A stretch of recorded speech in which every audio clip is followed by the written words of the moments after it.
한번 따라 하실까요? 인생의 빈배에 있어야 할 세 가지 그물. 인생의 빈 배에 있어야 할 세 가지 그물. 한 번 더 따라 하실까요? 인생의 빈배에 있어야 할 세 가지 그물. 인생의 빈 배에 있어야 할 세 가지 그물. 우리가 인생을 살아갈 때 사람이 모든 면에서 성공만 하고 살 수는 없습니다. 그렇다고 사람이 모든 면에 실패만 하고 낭패만 당한다고도 그렇게 볼 수도 없습니다. 우리는 성공하기도 하고 뭐 하기도 합니까? 실패하기도 합니다. 성공의 횟수가 작았으면 좋겠고, 실패의 횟수가 작았으면 좋겠고, 성공의 횟수가 훨씬 더 많으면 좋지 않겠습니까? 어떻게 해야 성공의 횟수가 많을까요? 실패에서 배워야 합니다.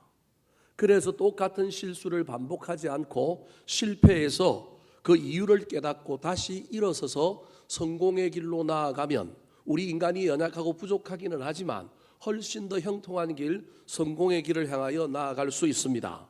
오늘 본 말씀은 우리가 너무도 잘 알고 있는 고기 잡는 어부 베드로가 예수님을 만나서 제자로 부르심을 받는 장면, 사람 낚는 어부가 되는 이야기입니다. 이미 이 이야기 이전에 예수님은 누구 집에서 주무셨어요? 베드로의 집에서 주무시고 베드로의 장모에 뭘 고쳐주셨어요? 열병을 고쳐주셨습니다. 그럼에도 불구하고 베드로는 예수님의 제자가 되었을까요? 안 되었을까요? 그때는 안 됐다니까요.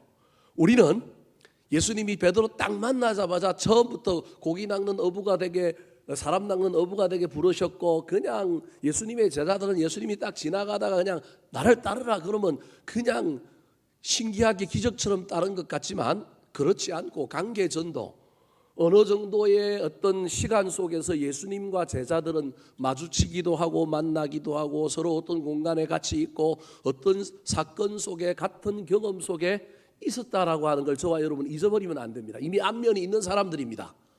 우리는 이 생각을 안 하고 그냥 지나가다가 처음 만났는데 너 나를 따르라 그러니까 따랐다고 자꾸 착각하는 거예요. 베드로도 예수님이 자기 장모님의 열병, 그것도 심한 열병, 고칠 수 없다라고 생각될 정도의 열병을 고쳐주신 예수님을 경험했지만 자기 인생 전체를 예수님께 맡긴 사람은 아닙니다. 인간은요, 성공을 가지고 누구한테 자기 자신을 맡기는 존재이기보다는 실패 속에서 큰 경험을 얻고 큰 은혜를 얻을 때 자기 자신을 상대방에게 맡기거나 누구를 따르는 경향이 훨씬 더 큽니다. 왜냐하면 저와 여러분은 성공하고 은혜를 받고 형통해도 그 속에 지분이 나한테 어느 정도 있다고 여기는 사람들입니다. 전적으로 하나님의 은혜로 된 게 아니라 그래도 누가 좀 잘났다고요? 내가 좀 잘났어요.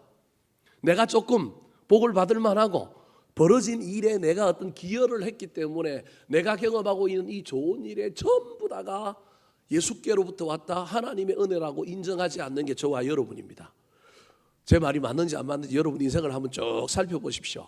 그런데요, 무너지고 자빠지고 넘어지고 폭삭 망했을 때 은혜를 받으면 그때는 예수 그리스도를 주라 고백하고 오로지 그 주님만을 따르게 되는 일이 펼쳐지게 되는 겁니다. 오늘 본문 말씀에도 이 베드로는 고기 잡는 데 도사입니다. 고기 잡는 어부, 갈릴리 호숫가에서 고기 잡는 선단을 꾸리고 있는 그런 어떤 고기 잡는 무리들이, 배팀들이 몇 팀 있었는데 그 중에 최고의 배팀이 누구냐 하면 베드로와 야고보와 요한을 이시한 몇몇의 그룹들이 선단을 이루고 있는 배입니다.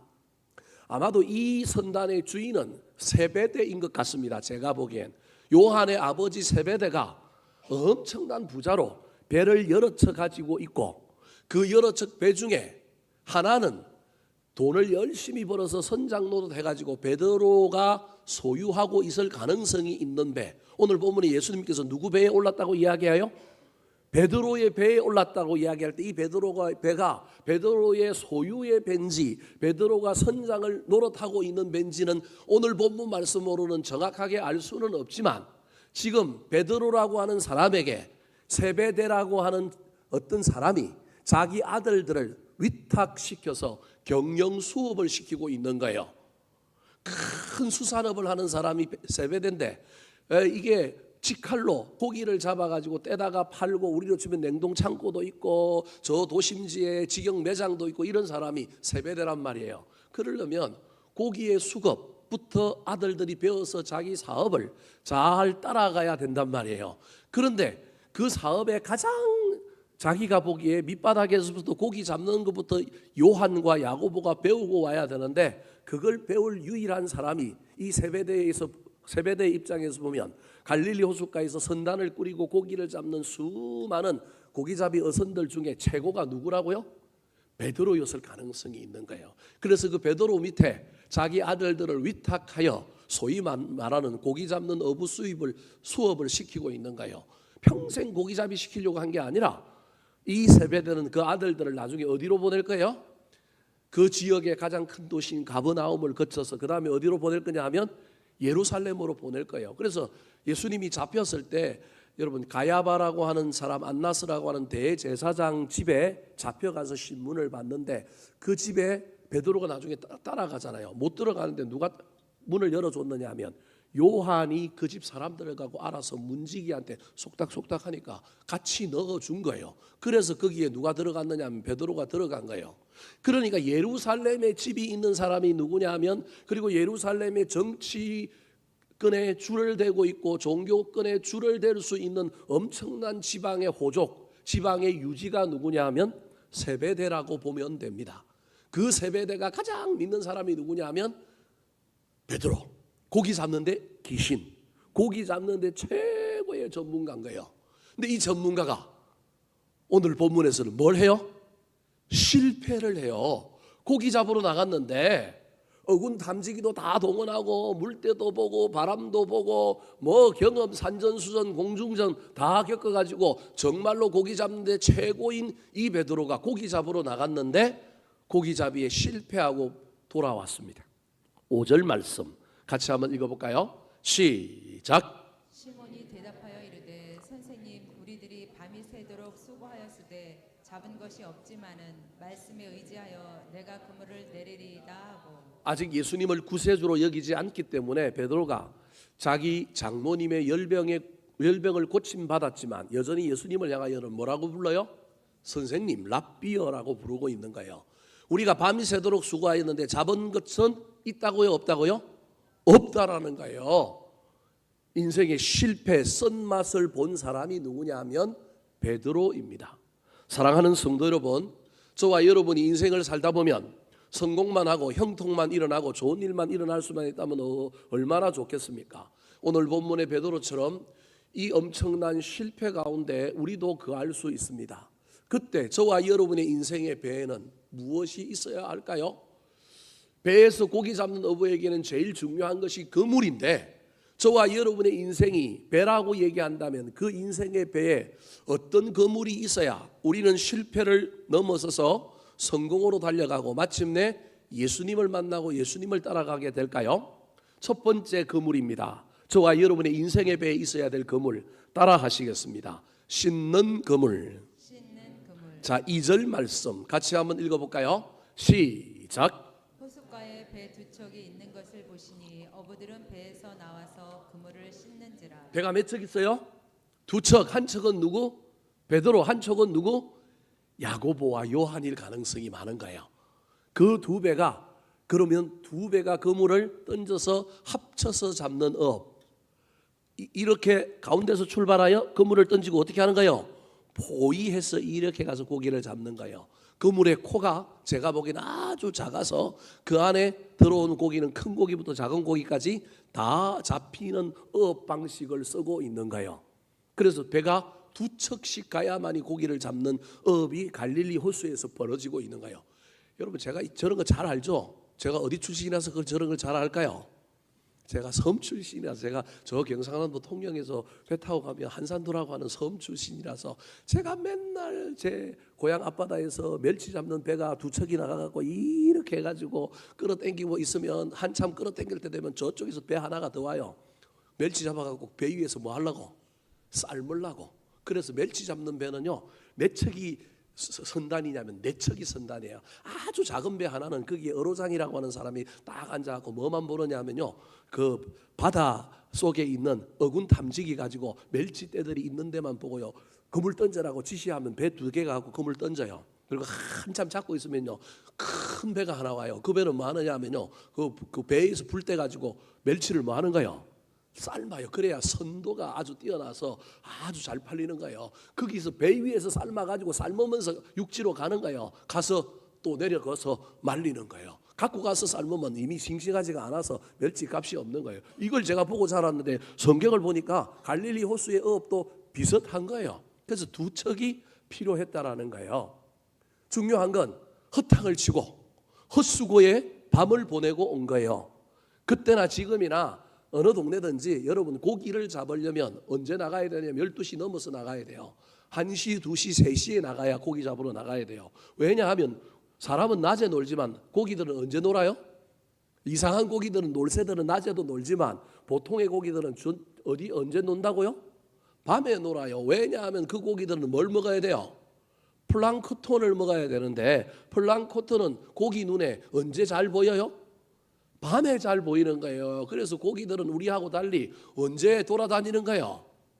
밤에 돌아다니는 거예요. 그래서 여러분 뭐 TV 같은 데 보면 왜 야밤에 고기 잡으러 나가는지 여러분 이유를 알아야 돼요. 그게 플랑크톤 때문에 고기들이 그때 활동하기 때문에 가는 거예요. 가서 그 고기들을 그때 플랑크톤 먹으려고 막 떼지어 다니는 고기를 잡는 거예요. 밤을 맞아서 가서 밤이 새도록 그물질을 했는데 지금 베드로와 야고보와 요한은 허탕을 치고 온 겁니다. 그럼에도 불구하고 이 낙심, 이 허탕 속에서 베드로와 야고보와 요한이 잘하고 있는 건 그물을 뭐 하고 있어요? 씻고 있는 거예요. 씻고 있다라는 건 내일 또 하겠다라는 거예요? 안 하겠다라는 거예요? 하겠다라는 거예요. 여러분, 사랑하는 성도 여러분, 저와 여러분의 인생에 이 태도가 있었으면 좋겠습니다. 어떤 실패를 만나도 어떤 어려움을 만나도 저와 여러분은 뭘 해야 된다고요? 그물을 씻어야 합니다. 오늘 본문과 똑같은 내용을 담고 있는 마태복음에 보면 그물을 씻고 있다고 이야기하지 않고 뭐라고 얘기하고 있냐면 그물을 깁고 있다고 얘기합니다. 자, 마태복음 4장 21절 말씀 시작. 거기서 더 가시다가 다른 2 형제 곧 세베대의 아들 야고보와 그의 형제 요한이 그의 아버지 세베대와 함께 배에서 그물 깁는 것을 보시고 부르시니. 배에서 그물 깁는 거예요. 이건 흔한 장면이죠. 그러니까 제가 보기엔 누가복음의 이 장면은 베드로를 부르는데 초점을 맞춘 장면이요, 마태복음 4장에 나오는 저 장면은 야고보와 요한을 부르는데 초점을 맞춘 장면. 그래서 베드로는 헛수고하고 그물을 씻을 때 야고보와 요한은 그물이 찢어진 걸 그 그물을 깁고 있을 때 불렀다라고 보면 될 것 같습니다. 어찌되었든 둘 다, 즉 베드로와 야고보와 요한은 두 그룹 다 실패했지만 다음 인생을 위하여 그들이 가지고 있는 그물을 뭐 하는 사람들이에요? 씻는 사람이다. 사랑하는 성도 여러분, 하나님을 믿는 저와 여러분은 낙심할 수는 없습니다. 잠시 잠깐 낙심할 수는 있지만 그럼에도 불구하고 우리는 어떤 정신을 가지고 있어야 되느냐 하면 도전 정신을 가져야 됩니다. 내일 또 하면 되지. 오늘은 안 됐지만 저와 여러분이 나이가 들어가고 때로는 우리가 실패를 많이 경험해서 이 정신이 사라질 때도 있지만 할 수만 있다면 우리의 인생에 비해서 저와 여러분은 실패 속에서도 그물을 뭐 하는 자가 되어야 된다고요? 씻는 자가 되어야 한다. 오늘 하루 중에 저와 여러분의 인생에 어떤 성공과 실패가 있었습니까? 그 실패 때문에 낙심한 사람은 없습니까? 이 설교를 듣고 또 내일 아침에 새롭게 일어나서 도전할 수 있었으면 좋겠습니다. 그물뿐만 아니라 우리의 마음을 씻고 우리의 의지를 씻고 저와 여러분의 여러 씻어야 할 것들을 발견하여 씻는 자가 되어야 합니다. 죄도 씻어야 하고 그물도 씻어야 놀라운 일이 일어나는 것처럼 씻는 자를 우리 하나님은 절대 포기하지 않고 사용하게 될 것입니다. 넘어지고 자빠지고 실패해도 빈 그물 같은 인생이라 할지라도 또 미래를 바라보며 또 다음 날을 바라보며 낙심하지 말고 너무 많이 넘어져서 힘들지라도 그물을 다시 싣는 인생의 주인공들이 되기를 우리 구주 예수 그리스도의 이름으로 축원합니다. 두 번째, 인생의 빈배, 실패를 경험한 우리 인생에 어떤 그물이 있어야 할까요? 따라 하시겠습니다. 다시 던지는 그물. 다시 던지는 그물. 자, 베드로와 야고보와 요한이 실패했지만 그들에게 있는 희망 하나는 그래도 그물을 뭐하고 있었다고요? 씻고 있었다라는 것입니다. 그런데 여러분, 이건 세상 사람들도 합니다.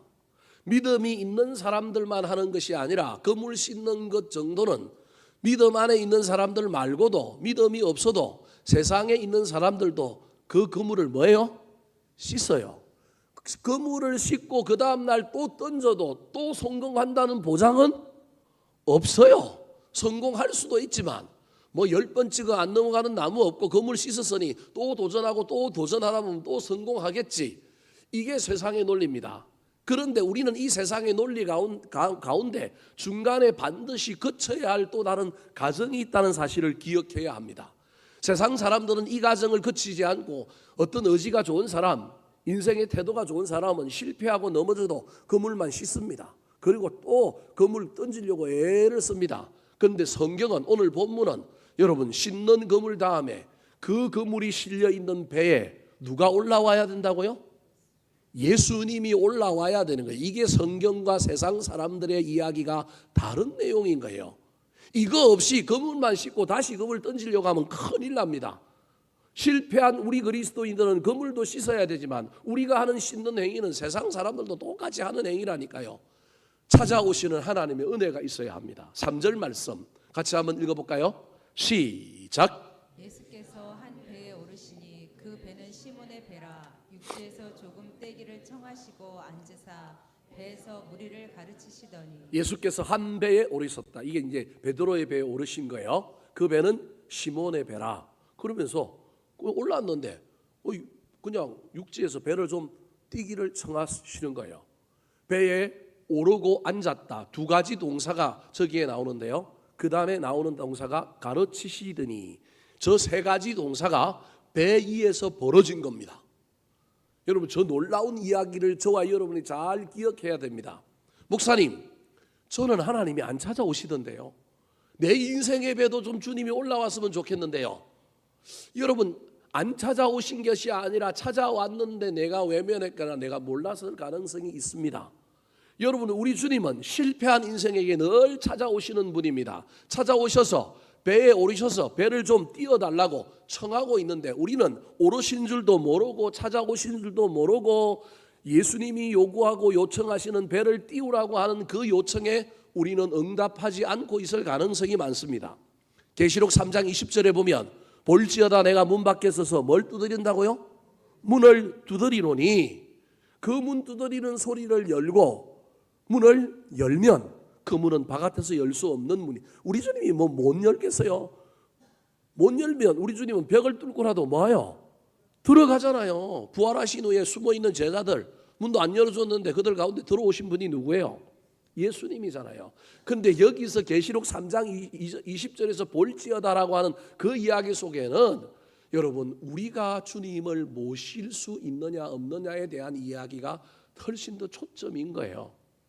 오셨는데 깨닫고 영의 눈을 열어 보시기만 하면 언제든지 우리 인생에 누가 오르느냐 하면 예수님이 오를 수 있습니다. 그 예수님은 오르실 뿐만 아니라 우리 인생, 우리 마음 보좌에 앉으셔야 합니다. 주인이 되어야 합니다. 그리고 그분이 가르치셔야 합니다. 그분의 가르치심이 들려야 합니다. 그 가르치심의 가장 핵심은 무엇이었을까요? 4절 말씀 같이 읽어보겠습니다. 시작. 말씀을 마치시고 시몬에게 이르시되 깊은 데로 가서 그물을 내려 고기를 잡으라. 이르시되 깊은 데로 가서 그물을 내려 뭘 잡으라고요? 고기를 잡아라 라는 겁니다. 저 말을 듣는 순간 우리는 저게 무슨 의미인지도 모르기 때문에 이해가 잘 안 되겠지만 여러분, 제가 베드로라고 한다면, 바다에 조금만 지식이 있다고 한다면 저건 말도 안 되는 이야기라고 베드로가 자기 전문성을 가지고 대뜸 바다도 모르는 사람이 뭘 이런 이야기를 하십니까? 들어보면 딱 안단 말이에요. 저게 전문성이 있는 말인지 없는 말인지. 여러분, 밤에는 플랑크톤을 찾아서 고기들이 떼를 지어 가다 보니 깊은 바다로도 갈 수 있습니다. 그런데 낮이 되면 전부 이 고기들은요, 돌 밑에서 잠을 자야 합니다. 해초 옆에서, 산호초 옆에서 쉬거나 또는 어떤 그런 일들을 해야 됩니다. 그래서 고기들은 이때 깊은 곳에 있지 않고 어디에 있어요? 물가에 있어요. 얕은 곳에 있다니까요. 물론 이상한 놀새들은 간혹 깊은 데도 있어서 엄하게 잡히기도 하지만 일반적인 바다의 상식에 의하면 전문성을 가지고 있는 사람이 딱 들으면 저건 초짜가 하는 얘기다. 이렇게 이해되는 말을 누가 하셨느냐 하면 예수님께서 말씀을 마치시고 시몬에게 이르시되 깊은 데로 가서 그물을 말하고요 내려라는 거예요. 여러분 18, 19이 올라오고 뚜껑이 열리기 일보 직전입니다. 그래서 시몬이 뚜껑이 열리락 말락 하지만 자기 마음을 억눌렀습니다. 5절 말씀 같이 읽어볼까요? 시작. 시몬이 대답하여 이르되 선생님 우리들이 밤이 새도록 수고하였으되 잡은 것이 없지만은 말씀에 의지하여 내가 그물을 내리리이다 하고. 앞에까지는 뚜껑이 열려서 하는 얘기입니다. 그럼에도 불구하고 잘 그 뚜껑을 닫고 마음을 잘 정리한 겁니다. 자기의 전문성 때문에 아니다라고 하는 말을 하고 싶어서 사족을 답니다. 저것도 없이 했으면 좋겠지만 우리 인간은 그런 존재가 아닙니다. 무턱대고 그냥 우리가 순종할 수 있는 그런 인간이 아니기 때문에 베드로가 예수님의 말씀 앞에 사족을 달아요. 밤이 새도록 수고하였으되 뭐가 없다고요? 잡은 것이 없다. 내가 그물 던지겠지만 이건 선생님의 건의 때문에 우리 장모님 고쳐주시고 내 배에 올라와서 좋은 말씀 가르쳐 주신 것에 대하여 내가 보답하는 양 내가 이거 고기 안 잡힐 줄 알고 내가 뭐 하겠나이다? 순종하겠나이다. 여러분 저 순종이 여러분 온전한 순종은 아니에요. 온전한 순종이 아니더라도 순종이 위대한 일이 오늘 벌어지는 거예요. 믿음으로 한 게 아니라니까요. 여러분 저 말씀에 의지하여라고 할 때 저 말씀에 의지하여를 우리 그동안 설교 듣기를 막 베드로가 믿음을 가지고 했다고 이야기하지만요. 그런 믿음은 아니에요. 말씀에 의지했다라고 하는 말은 당신이 말씀에 근의가 있으니 내가 그 말씀에 의지하여 던지겠지만 결과는 나는 모르겠습니다. 결과는 내가 장담하지 않습니다. 라고 하는 의미가 저 안에 있는 거예요. 왜냐하면 그래서 깜짝 놀래가지고 나중에 예수님 앞에 무릎 꿇고 뭐라 그래요? 나는 죄인입니다. 나를 모아소서 떠나소서라고 하는 이야기의 맥락에서 보면 여러분 베드로는요 저 의지하여 순종하여 금을 던졌지만 결과는 저렇게 나올 거라고 믿지 않았을 가능성이 훨씬 더 많은 거예요. 그럼에도 불구하고 중요한 것은 자기 생각을 내려놓고 하나님의 말씀에 의지하여 그물을 던지는 이 행위가 기적을 일으키고 놀라운 일을 일으켰다라는 겁니다. 인생의 빈배가 저와 여러분의 삶이라고 한다면 우리 배에 여러분 그물 씻어놓은 그물만 있어야 되는 것이 아니라 누가 있어야 되느냐 하면 예수님이 내 인생의 배에 있어야 합니다. 그리고 그분의 말씀을 듣고 내가 온전히 믿지 않지만 그럼에도 불구하고 내 생각을 내려놓고 저와 여러분이 하나님의 말씀에 의지하여 순종하여 다시 그물을 던지고 다시 사업하고 다시 직업생활하고 다시 어떤 관계의 영역에서 도전하는 일을 할 수 있어야 합니다. 부분적이고 온전한 순종이 아닐지라도 여러분 하나님은 아십니다. 예수님은 아십니다. 저 인간이 자기를 이기고 부글부글 끓어오르는 마음을 누르고 그래도 나를 존중하는 마음으로 순종했네. 여러분 그래야 나중에 온전한 순종이 나올 거잖아요. 갑자기 처음부터 온전한 순종이 나오겠어요? 그게 기해 보인다는 거예요. 하나님 눈에는.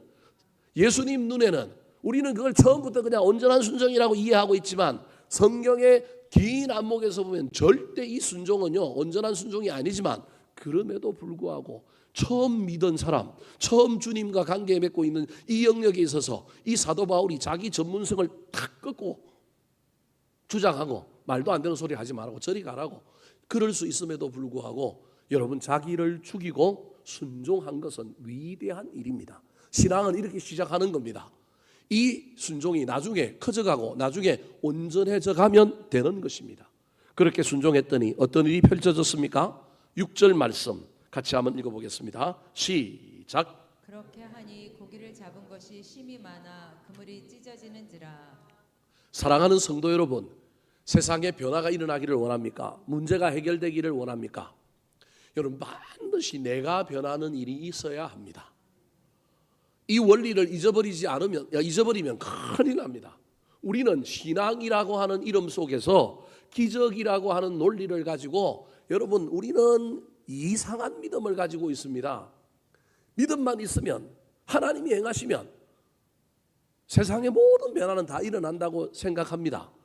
일어납니다. 그럼에도 불구하고 그 변화는 중간 단계일 뿐이요, 궁극적인 변화는 그 모든 기적과 그 모든 은혜와 복과 그 모든 일들을 통하여 우리 주님이 궁극적으로 하시고자 하는 일은 누구의 변화냐면 나의 변화입니다. 여러분, 신앙은 내가 변하는 거예요. 딴 사람 자꾸 변화시키려고 하지 말고 내가 변하는 거라고 하는 사실을 잊어버리지 마시기 바랍니다. 2024년 1월 달에서 시작했던 내가 지금 얼마나 변해 있는지를 여러분 보셔요. 제발 딴 사람 보지 마시고 나의 변화가 신앙생활 가운데 있어야 합니다. 변화가 믿음 전체는 아니지만 신앙과 믿음의 결과 중에 하나는 변화라고 하는 사실을 기억해야 합니다. 옛날 같으면 베드로 절대 이렇게 하지 않습니다. 자기 전문성 선장이잖아요. 자기 밑에 가장 돈 많은 세베대의 두 아들이 와서 고기 잡는 거 배우고 있잖아요. 지금 그 야고보와 요한도 이런 상식 정도는 아는데 자기가 그물 던지는 이 모습을 보고 있으면 야고보와 요한이 자기 따라다니겠어요? 그런데도 불구하고 예수님이 자기 배에 올라서 가르치시고 말씀하신 것에 자기의 성질을 내려놓고 자기의 주장을 내려놓고 자기가 그동안 살아왔던 삶을 내려놓는 거예요. 그물을 던지는데 그물만 던진 게 아니라 뭘 던졌느냐 하면 내 자존심도 던졌고요, 많은 것을 같이 던진 거라니까요. 이게 변화라니까요. 이 변화가 되었기 때문에 여러분 삶의 변화, 고기가 많이 잡히는 놀라운 일이 일어나게 된 것입니다. 사랑하는 성도 여러분, 그래서 신앙은요, 궁극적으로 나의 변화인데 나의 변화의 핵심은 뭐냐 하면요, 주인 바꾸는 거예요. 제가 늘 여러분에게 강조하지만 이거는 망고의 진리예요. 오늘 이야기 속에서도 여러분, 자기가 주인이면 이거 해요, 안 해요? 예수님의 말씀대로 안 한다니까요. 그런데 말씀을 받아들이고 말씀에 의지하는 순간 잠깐이긴 하지만 베드로가 뭘 바꾼 거예요? 주인을 바꿨다니까요. 내 생각 내려놓고 주인을 바꾸는 이 놀라운 변화, 이 변화가 필요한 겁니다. 저와 여러분이 인생 모든 순간에 주인이 바뀌어서 내가 주인이 아니고 돈이 주인이 아니고 상황이 주인이 아니고 주님이 주인일 수만 있다면 얼마나 좋겠습니까? 그런데 그렇게 살면 하나님은 에녹처럼 천국으로 데려가실 가능성이 많아요. 이 땅에 더 이상 오염되면 안 되니까. 제가 보기에 저와 여러분은 불완전한 인간이기 때문에요. 여러분 시마다 때마다 자기 속에는 옳은 대로 살다가 내가 주인 노릇하며 살다가도요, 여러분 자주 은혜 받고 자주 깨달아서 어떤 순간, 어떤 결정적인 순간, 선택의 순간, 아주 중요한 시기마다 여러분 주인 자리를 누구에게 내주시라고요? 하나님께 내주세요. 그게 최고의 변화입니다. 나의 최고의 변화는 내가 주인 안 하는 거예요. 하나님이 주인하는 거예요. 그때 그 주인이 놀라운 일을 펼쳐주시는 것을 경험했으면 좋겠습니다. 그물만 씻지 마시고 그 그물이 있는 곳에 주님도 모셔서 주님의 말씀에 의지하여 내가 주인을 바꾸고 주님이 시키는 대로 이성적으로 과학적으로 상황적으로 말도 안 되는 이야기지만 순종함으로 다시 그물을 던졌을 때 놀라운 일이 일어나는 것을 경험하는 저와 여러분이 되기를 예수님의 이름으로 축원합니다. 마지막입니다. 인생의 빈배에 있어야 할 그물은 어떤 그물일까요? 첫 번째는 씻는 그물이고요, 두 번째로는 다시 던지는 그물인데 그냥 던지면 안 되고요, 여러분 주인 바꾸고 던져야 됩니다. 예수님 내 마음 모시고 그 말씀에 의지하여 던져야 됩니다. 세 번째 따라하시겠습니다. 버리는 그물. 베드로가 소유했던 의지적인 순종, 결과까지는 믿지 않았지만 여러분 이 순종은 놀라운 기적을 일으켰습니다. 그 기적이 얼마나 컸든지 잡은 고기를 자신의 배만으로는 처리할 수가 없었습니다. 그래서 다른 배에 있는 동무들을 불렀습니다. 원래 두 배가 해야 되는데요, 이건 두 배가 하지 않고 누가 혼자 지금 그물 던진 거예요. 혼자 그물 던졌는데 두 배가 한 것보다 더 많이 잡아가지고 이게 고기 양이 많아가지고 배에다 실으면 배가 전복될 것 같단 말이에요. 그래서 제가 보기엔 야고보와 요한의 배를 부른 것 같습니다. 7절 말씀 같이 읽어볼까요? 시작. 이에 다른 배에 있는 동무들에게 손짓하여 와서 도와달라 하니 그들이 와서 두 배 채움에 잠기게 되었더라. 야, 두 배에 채웠는 게 한 배에 채웠으면 완전히 물이 넘쳐 들어왔고 너무 무게가 많아갖고 두 배에 채웠는데 두 배도 물이 넘쳐서 올라가 말랑 이런 정도인 거예요. 그 물이 찢어질 정도로 고기가 많이 잡힌 겁니다. 한 사람의 의지적인 순종, 결과까지 다 믿지 않았지만 주인을 바꾸고 다시 의지적으로 순종하여 그 그물을 던졌더니 그 그물로 말미암아 엄청난 기적이 일어난 겁니다. 그런데요, 여러분, 이때 이 엄청난 기적, 고기가 문제가 아니라 이 다음에 베드로의 행동이 엄청난 더 큰 변화입니다. 베드로가 생각지도 못했던 일이 일어난 거예요.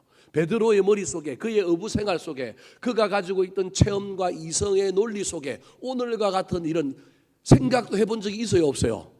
없어요. 자기 평생에 이렇게 고기를 잡아본 적이 있어요, 없어요? 없어요. 그리고 그물 던지면서도 이거 잡힌다 안 잡힌다? 안 잡힌다. 이거 제 생각에 한 10마리 잡히면 뭐 감사하고 그거가 구워가지고 우리 예수님 내배에 올라와서 우리 장모님 고쳐준 이 선생님이 이렇게 좋은 말씀 해주셨는데 고기나 구워 먹고 그냥 인사하고 보내지, 그런 마음으로 던졌는데, 여러분, 자기가 정해놓은 틀을 벗어날 때 사람은요 멘붕이 오기도 하지만요 사람은 이때 완전히 사람이 달라집니다. 지금 베드로가 압도적인 기적, 자기가 상상했던 것 이상의 그 놀라운 영적인 체험 앞에 어떻게 하고 있어요? 자, 8절 말씀 같이 한번 읽어보겠습니다. 시작. 시몬 베드로가 이를 보고 예수의 무릎 아래에 엎드려 이르되 주여 나를 떠나소서 나는 죄인이로소이다 하니, 예수님이라는 분이 상상 이상인 분이라는 거예요. 근데 그분에 비하면 나는 아주 교만한 놈이고 나는 아주 죄인이었다라는 거예요. 내가 의지하여 순종하여 말씀에 의지하여 그물을 던졌지만 자기가 안 믿었다는 걸 지금 고백하고 있는 거예요. 안 믿었을 뿐만 아니라 속으로는 무시했을 가능성도 있는 거예요. 자기 장모님 고쳐준 것 때문에 예의상하지만 속으로는 아이고 그것도 모르는 사람이 말이야. 속으로는 막 비난하고 무시하고 업신여겼을 가능성이 있는 거예요. 저 장면이 우리에게 보여주고 있는 것이 그런 거예요. 그런데 그 엄청난 그 예수님을 만나고 나니까 자기가 너무 작아서 이런 분 곁에 내가 있을 수가 없는 거예요. 이런 분 곁에 내가 있다가는 내가 큰일 날 것 같은 거예요. 그래서 예수님을 향하여 앞에는 뭐라고 불렀어요? 선생님이요, 랍비여라고 부르는데 이제 뭐라고 불러요? 주여 나를 뭐 하소서? 떠나소서. 그러니까 왜 떠나라고 그러냐 하면 당신 안 만나겠다는 얘기가 아니라 내가 너무 추하기 때문에, 내가 죄인이기 때문에 내 옆에 있으면 당신이 오염되고 당신이 더러워지니까 나를 떠나야 됩니다. 이건 성속의 개념으로 얘기하는 거예요. 그냥 당신 만나기 싫어요 이런 의미가 아니라 이 예수님을 보호하고 싶어서 자기의 죄인됨, 냄새나고 너무 더러운 자기 모습이 자기가 느껴진 거예요. 그런데 내 옆에 지금 이분이 있다라는 건, 이 고귀한 분이, 이런 능력자, 이런 놀라운 분이 내 옆에 있다라는 건 이건 말도 안 되는 거예요. 내가 이 사람을 지금 뭐 하고 있는 거냐면 더럽히고 있는 거라는 거예요. 여러분, 이런 생각 여러분 한번 들어봤어요? 저는 한번 들어본 적이 있어요. 1992년도에 영국의 존 스토트 목사님이 한국에 집회를 하러 선교단체 초청으로 왔는데요. 제가 그분을 모시고 일주일 동안 같이 먹고 잤는데요. 제가 그분한테 내가 너무 큰 감격을 받았어요. 그분이 새를 좋아해가지고 경희대 윤무부 교수님을 또 섭외해가지고 같이 비무장지대 가서 새도 보고 저 대부도 쪽에 가서도 새를 보고 그러고 난 다음에 이제 주집회하는 장소로 옮겨가기 위해서 가는데요. 이분이 얼마나 인격자인지, 그냥 그 인격자를 넘어서서 제가 보기에 성자인 거예요. 성자. 가까이서 모셔보니까 그냥 설교를 잘하고 이런 정도가 아니라 같이 먹고 자고 지내보니 이분이 성자예요. 제 개인적인 경험이에요. 성자예요. 그 안병무, 우리나라 유명한 안병무 교수라고 하는 그 교수님의 아들이 안동규라고 하는, 성악가 말고 안동규라고 하는 교수님이 강원대학교 교수님인데 그분이 통역하고 저랑 같이 그렇게 일주일을 다녔는데 그분도 저한테 그렇게 고백을 하는 거예요. 자기가 이분에 대해서 뭐 자기 아버지를 통하여 이야기도 듣고 이랬지만 자기가 가까이 있어 보니까 우리가 모시고 다닐 분이 아니라는 거예요. 우리가 이분하고 같이 겸상을 하고 밥을 먹어야 될 게 아니라는 거예요. 제가 사람에게 그런 후광을 보고 사람에게 그런 큰 굉해감을 가져본 적이 처음이에요. 유일하게 처음이에요. 그분 앞에 가면 그냥 삼가 쪼아려지고요. 무서워서 그런 게 아니라 그분의 인격과 그 고매함과 그게 너무 큰 거예요. 야, 내가 이분 옆에 있다니. 그리고 대회가 끝나고 그분이 갔는데요. 매년 살아생전에 매년 저한테 제 이름을 물어보고요. 저는 잊어버렸는데 매년 저한테 제 생일을 어떻게 알았는지 생일날만 되면 제가 이제 촌놈이기 때문에 생일이 2개거든요. 이게 어머님이 진짜 태어난 날인데 호적을 늦게 해가지고 이게 죽을까봐 막내 8남매 중에 막내로 태어났는데 엄마 젖도 못 먹고 어릴 때 그렇게 보내놓으니까 호적을 늦게 한 거예요. 그것도 1년 5개월을 늦게 한 거예요. 그래서 1년 5개월을 늦게 해가지고 뭐 1년으로 치면 3월 달이 생일인데 호적으로는 7월 달에 생일이 돼 있어요. 내일 모레 초복날이 제 생일이에요. 법적으로 생일 아니에요. 오해하지 마세요. 아마 7월 15일 날 또 제 생일이라고 또 막 그런 사람 주민등록 보고 이야기하는 사람 있을 건데 여러분에게 미리 오해하지 말라고 말씀드리는 거예요. 근데 그때만 되면요, 그분이 카드를 보내와요. 그것도 친필로. 그분이 80세, 90세, 94세까지 93세까지 살다가 돌아가셨는데 그렇게 카드가 와요. 지금 안 오니까 너무 마음이 허한 거예요. 친필로 써서 그 영국에서 계속 보내오실 정도인 거예요. 사람 앞에 가서 제가 경외감을 느껴본 것이 그때 그 처음이었어요. 또 언제 그런 사람을 만날지 모르겠지만 제가 성경을 읽으면서 지금 베드로가 어쩌면 그런 경외감을 예수님 앞에서 느끼고 있구나. 자기의 죄인됨 때문에 그가 엄청나게 지금 하나님 예수님 앞에서 조아리고 있구나. 10절 말씀도 한번 읽어볼까요? 10절. 자, 10절입니다. 시작. 세베대의 아들로서 시몬의 동업자인 야고보와 요한도 놀랐음이라. 예수께서 시몬에게 이르시되 무서워하지 말라. 이제 후로는 내가 사람을 취하리라 하시니. 나하고 격이 다른 사람, 내가 감히 곁에 못 갈 사람이라고 여겼는데 그분이 나한테 뭐라 그래요? 이제 후로는 네가 뭐하리라? 사람을 취하리라. 마태복음에 하면 이제부터는 네가 사람 낚는 어부가 되리라. 그러면서 나를 뭐하라고요? 따르라. 마태복음에는 따르라 하는 말이 있어요. 근데 오늘 보면은 그 말은 없어요. 취하리라 하시니. 내가 가까이 갈 수도 없는 사람, 내가 범접할 수도 없는 사람이라고 여겼던데 그 사람이 나를 따르라고 얘기하니 너무너무 감동을 받아가지고 베드로가 어떻게 할까요? 11절 말씀 같이 한번 읽어볼까요? 11절 시작. 그들이 베드를 육지에 대고 모든 것을 버려두고 예수를 따르니라. 버려두고 예수를 따르느냐. 모든 것을 버렸습니다. 그럼 뭐도 버린 거예요? 배도 그물도 버린 것입니다. 사랑하는 성도들, 모든 걸 버려라라고 지금 제가 얘기하는 것이 아니라 우리 인생의 가치 중에 우리가 어떤 것이 좋은 가치가 나타나면 어떤 건 반드시 버려야 한다라는 겁니다. 다 질 수는 없습니다. 물론 일반적으로 평상시에는 이것도 누리고 이것도 하고 이것도 가져야 되지만 저와 여러분이 절체절명의 어떤 순간에 하나를 선택해야 한다면, 하나를 버리고 하나를 선택할 수만 있다면, 버리고 난 다음에 선택해야 한다면 저와 여러분은 반드시 누구를 선택해야 되느냐 하면 예수님을 선택해야 되는 사람들입니다. 근데 이게 쉽지 않다고요. 우리의 삶에서 원주민들 중에 저 인디안 원주민들이 원숭이를 잡는 방법 중에 하나가 어떤 방법이냐면 큰 항아리를 하나 갖다 놔요. 근데 그 항아리가 입구는 뭐예요? 좁아요. 근데 안은 어때요? 넓어요. 근데 엄청난 큰 항아리예요. 그 안에 뭘 넣어놓느냐 하면 꿀이라든지 원숭이가 좋아하는 견과류라든지 이런 걸 넣어줘요. 그럼 원숭이가 그 안에 탁 손을 넣었는데 거기에 뭐가 있어요? 자기가 좋아하는 것이니까 이걸 어떻게 해요? 움켜쥐어요. 움켜쥐는 순간에 손이 빠져나와요? 못 빠져나와요? 못 빠져나와요. 너무 무거워서 이걸 들고 갈 수도 없어요. 뭐만 놓으면 돼요? 손만 놓으면 되는데 놓을까요? 안 놓을까요? 안 놓는 거예요. 안 놓고 막 소리를 지르고 막 하는 거예요. 그 소리에 누가 와요?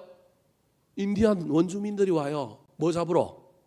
원숭이 잡아갖고 요리해 먹으려고. 그래서 원숭이 소리가 막 기괴한 소리가 나면 인디안들은 아는 거예요. 저거 욕심 때문에 하나 붙잡고 있다가 못 놓치는 바람에 원숭이 저거 잡았다.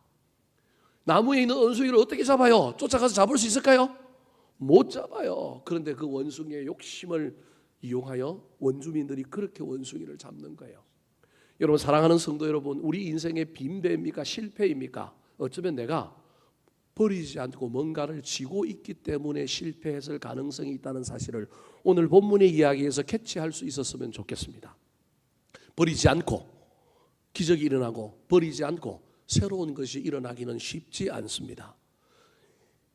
단순히 제자로 부르심에 대한 이야기지만 제자로 부르심까지 이야기하면 여러분이 너무 부담이 될까 봐 다 버리고 쫓아라고 제가 이야기하는 것이 아니라 우리 인생과 관련하여 이 본문을 굳이 알레고릭하게 적용한다고 한다면 여러분, 저와 여러분의 인생 가운데도 버리고 따라야 할 것이 있는데 우리는 버리지 않고 가지고 주님을 따르려고 하기 때문에 저의 짐이 무겁고 인생의 여러 가지가 무거워서 주님도 따라가지도 못하고 중간에 서서 이러지도 못하고 저러지도 못하고 인생의 문제도 해결되지 않고 기적도 일어나지 않는 일들이 우리 가운데 벌어지고 있는 것은 아닌지 살펴보았으면 좋겠습니다. 사랑하는 성도 여러분, 말씀을 마치려고 합니다. 저와 여러분의 인생의 빈배에 어떤 거물이 있습니까? 씻지도 않는 거물이 방치되고 있지는 않습니까? 방치된 거물 냄새가 얼마나 날까요? 거기에 우리 주님이 오실까요? 씻어야 합니다. 그물만 씻는 것이 아니라 우리의 인격을, 우리의 신앙을, 우리의 죄를 씻어야 합니다. 주님 그때 오실 것입니다. 주님을 맞아들이시고 그분의 말씀에 내 전문성, 나의 똑똑함, 나의 그 어떠함 다 내려놓고 주님의 말씀에 순종하여 다시금 우리 주님의 음성 듣고 의지하여 사업도 하시고 직장생활도 하시고 자녀들도 키웠으면 좋겠습니다. 그때 하나님께서 놀라운 은혜를 주셨을 때 저와 여러분이 깨닫고 내가 버려야 할 거물은 어떤 거물일까? 내가 버리고 주님을 더 열심히 쫓아가야 할 신앙의 모습은 어떤 모습일까? 잘 살펴보아서 버려야 될 거물도 찾아내어서 버리고 주님 따르는데 방해가 되는 것들은 다 내버릴 수 있을 때 우리 주님께서 더 좋은 것으로 채워주시는 아름다운 일을 행해 주실 것입니다. 그 놀라운 경험이 하반기 2024년 7월부터 시작되는 하반기에 저와 여러분의 가정에 우리의 삶에 넘쳐 흐르게 되기를 우리 구주 예수 그리스도의 이름으로 축원합니다. 한번 따라 하실까요? 실패한 빈배에 있어야 할 인생의 빈배에 있어야 할 세 가지 거물. 인생의 빈배에 있어야 할 세 가지 그물. 씻는 거물, 씻는 그물, 다시 던지는 거물, 다시 던지는 그물, 버리는 거물. 버리는